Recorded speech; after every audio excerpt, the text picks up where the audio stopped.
নমস্কার বন্ধুরা। এর আগে আমি মায়ের হাতের কালো জিরেতে রুটি করা দেখালাম। গল্প বলতে বলতে আমার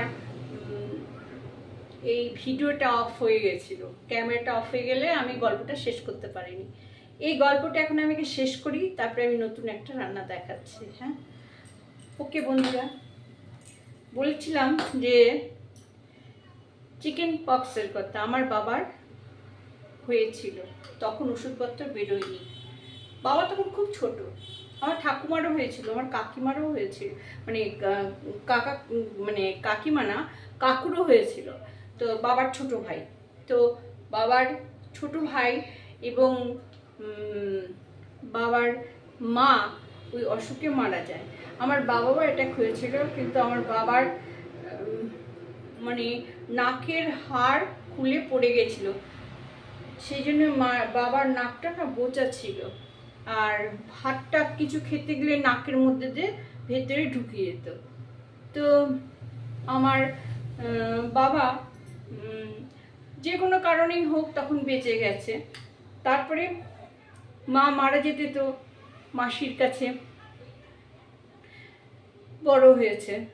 তো আমার বাবা যখন শরীরটা একটু সুস্থ হয়, বাবার মুখে গল্প শোনা, কারণ আমি তো বাবার কাছে বড় হয়েছি, তো বাবা একান্তে কথাগুলো বোধহয় আমার সাথেই বেশি শেয়ার করতে পেরেছে। কারণ আমি তো 10 বছর বয়স থেকে 16 বছর পর্যন্ত বাবার কাছে ছিলাম পড়াশোনার খাতিরে। আমি একমাত্র মেয়ে যে বাবার কাছে ছিলাম, কেন বাবা যে স্কুলে টিচারই করতো, বালুরঘাট গার্লস স্কুলে, সেই স্কুলে বাবার টিচার ছিল, আমার একটা মেয়ে পড়াশোনা করতো, আমাকে নিয়ে গেছিল। তো যাই হোক, বাবা তখন বসে বসে গল্প করতো। পড়াশোনা হয়ে গেলে রাতে খাওয়া দাওয়ার পরে বিকেলবেলা একটা ঘর ভাড়া করে আমরা কলেজ পাড়ায় থাকতাম। সামনে লাইট পোস্ট ছিল, সামনে বারান্দা ছিল, ওই বারান্দাতে বাবা বসে বসে ছবি আঁকতো। দুনিয়ার ছেলে মেয়েরা, ছাত্রছাত্রীরা, সামনে আদর্শ বিদ্যালয়, সবাই আসতো, দেখতো। বাবাকে সবাই চিনতে বালুরঘাটে এক ডাকে, ড্রয়িং স্যার বা আর্ট মাস্টারমশাই একটাকে চিনত। বিভিন্ন স্টুডিওতে বাবার কাজ করতো, বাবার নিজের স্টুডিও ছিল, অসম্ভব কঠিন কাজ। যে ফটোগুলো চেনা যায় না, সেই ফটোগুলোতে বাবার রূপ দিত। যাই হোক, বাবার কথা পরে হবে, নেই তো বলতে ভালো লাগে। তো বাবার পেটটাই সার ছিল, হাত পাগুলো ডিকে টুকি যেমন হয় সেরকম ছিল, পেটটা ভার ছিল। তো বাবা একদিন ছোটোবেলা, তখন ছোটোবেলায় আর কি কথা বলছি, পেট ওই রোগাটে অবস্থা হিসেবে খেলাধুলা তো করতে পারতো না, কিন্তু মাঠে যখন খেলা হতো ওখানে দাঁড়িয়েছিল। আমার গ্রামের বাড়িতে দেখবেন বিকেলবেলা সব বুড়ো বুড়িরা, আমরাও ছোটোবেলায় দেখেছি দাদু দিদাকে সাথে নিয়ে, অন্ধ দাদু হয়তো মাসি বলেছে, তার ছেলের বউ বলেছে যে আমার ডাকনাম বুকু, বুকু মাঠে যাচ্ছিস তো দাদুকে একটু নিয়ে যা, আবার খেলা হয়ে গেলে দাদুকে আবার হাত ধরে নিয়ে আসিস। হাতের দাদুর লাঠি ছিল। তা আমরা এরকম কাজ সবারই করতাম, আমার নিজের দাদু না, কিন্তু আশেপাশে সবারই দাদু দিদাকে দেখতাম। এটা আমাদের জন্য কর্তব্যের মধ্যেই ছিল। কোনো দিদিমা স্নান করতে গেছে, তার শাড়িটা মেলে দিতে পারছে না, আমিও ছোট, কিন্তু ছোট ছোট হাতে মেলে দিতাম। দিদিমাকে ঘরে নিয়ে গিয়ে বাড়িতে নিয়ে আসতাম, পুকুর পাড় থেকে বাড়ি নিয়ে আসতাম, এইসব করতাম। তো যাই হোক, তো বাবা ওখানে ওই ফুটবল খেলা দেখছিল। ওখানে এক বয়স্ক দিদিমা, ভদ্রমহিলা, মালা জপছিল, হরে কৃষ্ণ হরে রাম, যে মালা জপে বুকের মধ্যে নিয়ে মালা জপছিল। এমন সময় একটা ফুটবল খেলতে খেলতে ফুটবলটা আর কি ছুটে এসে বাবার কাছে লাগে। তো বাবা ভয়ে ওই দিদিমার ধরুন কোলের মধ্যে চলে গেছে, বা কোনোভাবে ছোঁয়া লেগে গেছে। দিদিমা পা দিয়ে এক ঠেলা মেরেছে, বাবা হুমড়ি খেয়ে পড়ে গেছে। পড়ে গিয়ে বাবা এত অসুস্থ শরীর আর ওই রকম পেট, বাবা অস্থির হয়ে গেছে। তখন বাড়িতে খবর দিয়েছে, বাড়ির লোক এসেছে, এসে আশেপাশের লোক যারা ছিল তারা বলেছে, তুমি কি মহিলা গো, যে এরকম একটা রুগ্ন বাচ্চাকে এইভাবে কেউ ঠেলা মারে, ও তো মরেই যেত। সবাই যখন গালিগালাজ করেছে বুড়িটাকে, তখন বুড়িটা ঠাকুরের নাম করছিল, তো তখন বলছিল যে দেখ আমি অত জোরে দেইনি, কিন্তু ও যে অত জোরে যে ওইভাবে যে নিতে পারবে না, কষ্ট করে পড়ে গেছে, এটাও আমি বুঝতে পারিনি। যাই হোক, তোরা আমাকে ক্ষমা করে দে। তবে তোদের একটা কথা বলছি, সবাই বলছে যদি কিছু হয়ে যায়, তখন বলছে যে আমি যদি ঈশ্বর ভজনা করে থাকি, যদি আমি এক মনে কৃষ্ণকে জপে থাকি, তো তার আশীর্বাদে ও ভালো হয়ে যাবে, ও রোগ থেকে ভালো হয়ে যাবে, ও মারা যাবে না, ভালো হয়ে যাবে। কাকতালীয় হলেও সত্যি আমার বাবা তারপর থেকে কিন্তু আস্তে আস্তে আস্তে আস্তে সম্পূর্ণ সুস্থ হয়ে গেছিল। তাহলে বিশ্বাসে মিলে কৃষ্ণ তর্কে বহুদূর, তাই না? আরো দু একটা ঘটনার কথা বলি। মা কথায় কথায় বলতো বরাত, কোনো কিছু খেতে চাইলে বলে বরাত। স্নান করে এসে খাবো, বা মা কেন এই কথাটা বলতো বরাত বরাত, তো তখন বুঝতাম না। তো স্নান করে খেতে বললাম, মাকে বলতাম মা কি বরাত বরাত করো, বললো না রে, ভাগ্যে না থাকলে কেউ খেতে পারে না। তখন আমার মা বেঁচে ছিলেন কিন্তু অসুস্থ ছিলেন। তো আমার দিদি সুন্দর করে, দিদির একটু অভ্যাস ছিল মেজদি ছেলেদেরকে প্রাধান্য দেওয়া, মেয়েদেরকে তেমন প্রাধান্য দেওয়া না। মেয়ে হয়েছে তো কি হয়েছে, ওই তরকারির থালায় টালায় এরকম করে নিয়ে খেয়ে বসে খেয়ে নে তুই।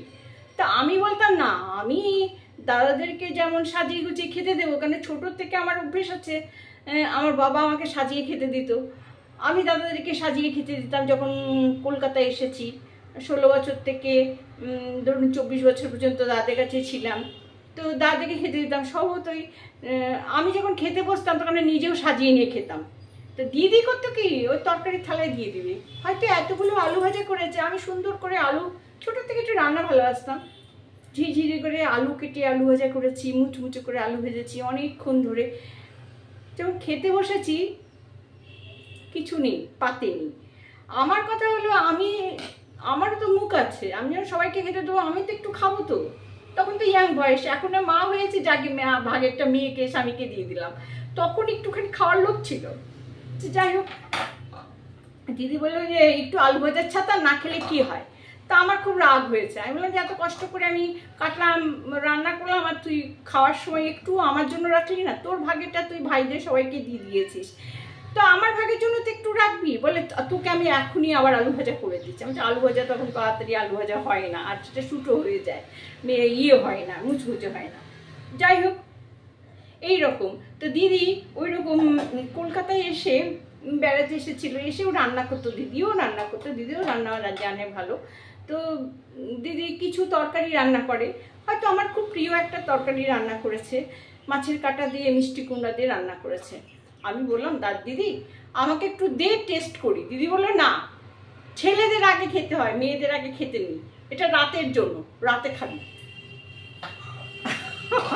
কি বলবো বলেন, বিড়াল কোন ফাঁকে এসে ওই তরকারি পুরো খেয়ে চলে গেছে, মুখ দিয়েছে আর কি, পুরো খায়নি, মুখ দিয়েছে।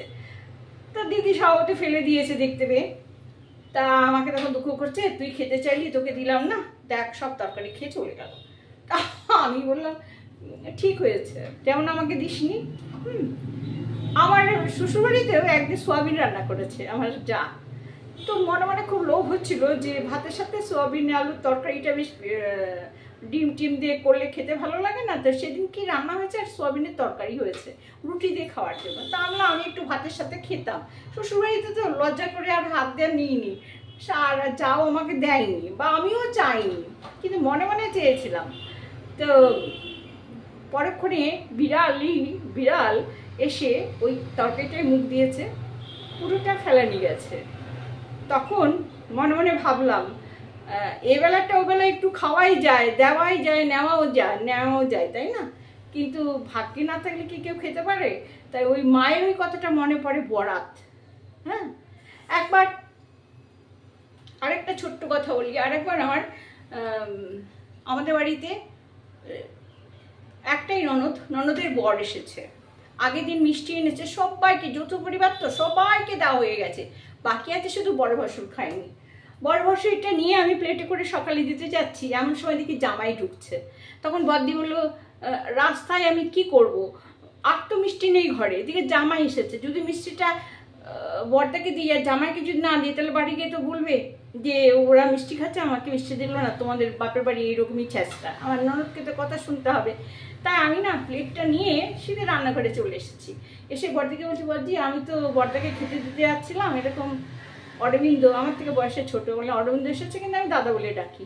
অরবিন্দ এসেছে, কি করবো বলো তো মিষ্টিটা, তো বলে কি তোমার দাদাকে দিতে হবে না, জামাইকে দিয়ে দাও। তারপরে আমি নিয়ে গিয়ে ওটা জামাইকে দিলাম, কিন্তু কার ভাগ্যেরটা, ভাসুরের ভাগ্যেরটা কে খেলো, বাড়ির জামাই খেলো। তাহলে বরাত না, কপালে না থাকলে কেউ খেতে পারে? আচ্ছা, এরকম ছোট্ট ছোট্ট অসম্ভব অনেক গল্প আছে। আমার তো গল্প আছে, প্লাস দাদাদের কাছে ছিলাম, তাদের একরকম গল্প, আমার হাজবেন্ডের ছোটবেলায় তাদের এক রকমের গল্প, ছোটবেলায় আমাদের ফ্যামিলির গল্প, ছোটবেলায় মানে বড়বেলায় বিয়ের পরে শ্বশুরবাড়ির গল্প, কত গল্প, তাই না? আমাদের জীবনে কত ঘটনা ঘটে, বললে তো একটু ভালো লাগে না?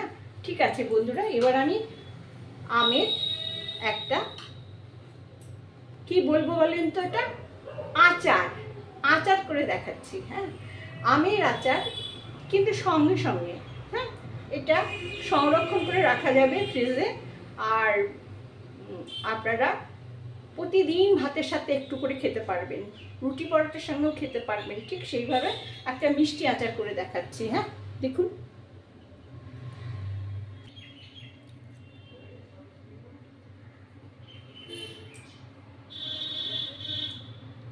দেখছেন কড়াইয়ের মধ্যে কি দিয়েছি, একটু আমি ভালো করে দেখাই, একটু মৌরি, একটু জিরে, 1 চামচ ধনে, একটু সর্ষে, 1/2 চামচ সর্ষে, 2টো শুকনো লঙ্কা, এটা দিয়ে আমি ভাজা করছি। হ্যাঁ, এই ভাজা করছি। হ্যাঁ, তেল ছাড়া, কিন্তু শুকনো কাঠ করে এটা ভাজা করছি। অসম্ভব গরম পড়েছে, যা বলার কথা না।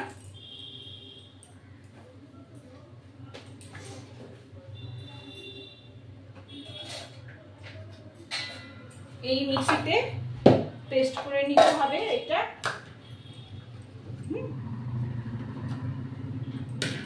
এই মিক্সিতে এটা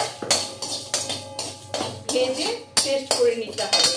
যখন মশলার একটু গন্ধ ছাড়বে তখন আপনারা তাহলে কি দেবেন, জিরে, মৌরি, ধনে, হ্যাঁ, সর্ষে আর শুকনো লঙ্কা, এইটা দিয়ে এই মশলাটা হবে। হ্যাঁ, মশলাটা একটু ভাজা হলে আমি পেস্ট করব। আর পেস্ট করে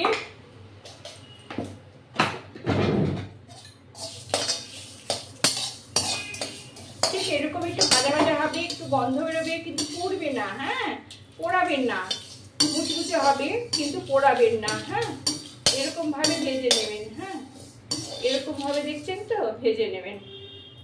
ভেজে নিয়ে এই মিক্সিতে দেবেন। আর এবার কি করবে, এই যে আমটা দেখছেন, কাঁচা আমটা আমি সেদ্ধ করে নিয়েছি। হ্যাঁ, সেদ্ধ করে নিয়েছি, এতটা আম আমি জল দিয়ে আর নুন দিয়ে সেদ্ধ করে নিয়েছি। হ্যাঁ, শুধু নুন আর জল দিয়ে সেদ্ধ করে শুকনো করে নিয়েছি, দেখছেন তো, শুকনো করে নিয়েছি। এবার আমি এর মধ্যে ধরুন 1 কাপ চিনি দিয়ে দেবো। হ্যাঁ, চিনি দিয়ে এটা একটু, নুন কিন্তু দেওয়া আছে, হলুদ কিন্তু দেওয়া নেই। হ্যাঁ, এই আমটা আমার গাছের আম, একটু পাক ধরে এসছে, মানে পাকেনি, পাকার আগের মুহূর্ত। হ্যাঁ, আচ্ছা, এটা এখন নাড়াচাড়া করবো, করে এটা জাল হলে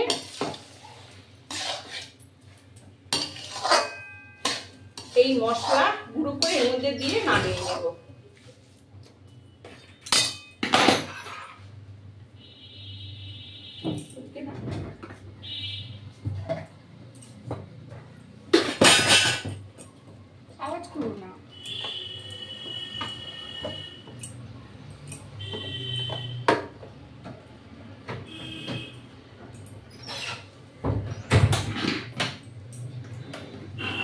আমি যখন কাজ করব আমার হাজব্যান্ড অনেক কাজ নিয়ে আসবে, বুঝেছে? তারও কাজ লেগেই থাকে, থামে আর না। আচ্ছা, এটা জাল হবে, হ্যাঁ একটু জাল হবে, জাল হয়ে তারপরে মশলা দিয়ে নামিয়ে নেব। দেখবেন কেমন হবে। কোনো জল দেবেন না কিন্তু, এইটা আমটা শুধু সেদ্ধ করার সময় যেটুকু জল আর ইয়ে দেবেন, কি বলে, লবণ দেবেন। গরম বাবা, বারবার চোখ মুখ ধুচ্ছে আর হাত ধুচ্ছে। ব্যাস, দেখুন দেখুন বন্ধুরা, ফিরে আসলাম। এই যে আমটা এরকম হলো। এবার কি করব, এই যে মশলা, ঠিক এই চামচে 1 চামচ, 1.5 চামচ দিলাম, হ্যাঁ।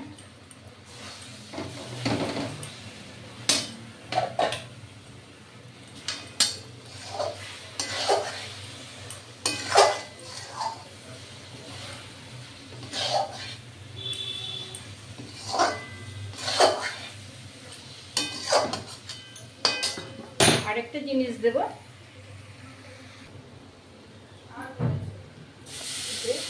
লেবু রস দেব। কি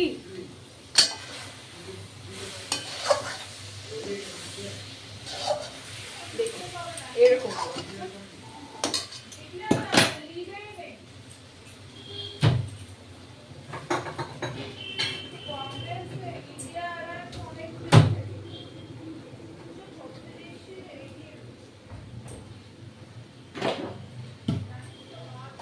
ব্যাস হয়ে গেছে, দেখছেন? হ্যাঁ, এই আচার দেখুন কেমন সুন্দর হয়েছে, খুব চটপট এই আচার হয়, আপনারা দেখুন। তো কি বন্ধুরা, ভালো লাগলে সাবস্ক্রাইব করবেন, লাইক কমেন্ট শেয়ার দেবেন। দেখুন কেমন সুন্দর হয়েছে, আমি দেখাচ্ছি। দেখুন এরকম হয়েছে, হ্যাঁ। ভালো লাগলে সাবস্ক্রাইব করবেন।